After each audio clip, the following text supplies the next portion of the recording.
And we have our correspondent there in Istanbul, Ahmet Alioglu, in our studios. Ahmet, so tell us more on it.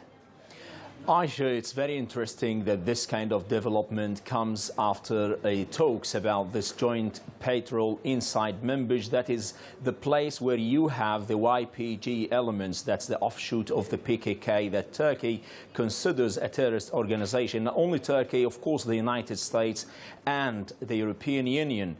It's interesting because it comes on the back of the quadrilateral summit that happened days ago in Turkey, where Germany, France, Russia and Turkey had the summit to speak about the kind of a political solution to what's going on in Syria, and Northern Syria was part of it. The territorial integrity of Syria is a very important topic for Turkish authorities here. Also, it's very important for the Russians, and that's why the United States is highly interested in not losing an ally like Turkey by just going ahead with supporting the YPG.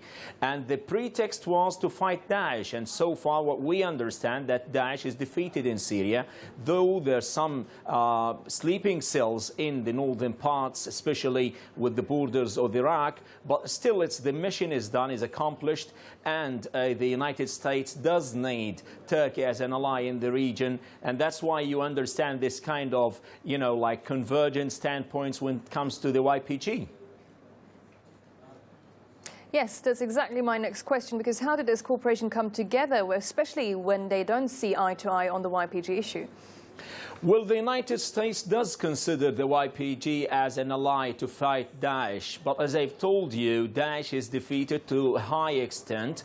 And on the other hand, Turkey is a major NATO ally for the United States. Now, Turkey is looking for other partnerships in the region with Russia, involving Germany and France for the first time. By the way, France also has military presence in Minbij and Northern Syria. So by doing so, the United States doesn't want at the end of the day to find itself alienated by the regional powers here. With the strategy of Donald Trump in Syria, it's not clear if he goes ahead with a kind of angering Turkey would lead to a complete departure of Turkey from the orbit of the United States. That's something I believe that the intelligence community, as well as the establishment of the United States, doesn't want it to happen. And that explains why now you have this kind of more understanding of the sensitivity of the issue of the YPG and a kind of looking for other alternative solutions rather than just using the same rhetoric against the Turkey in the region. Ahmet Alioglu, thank you.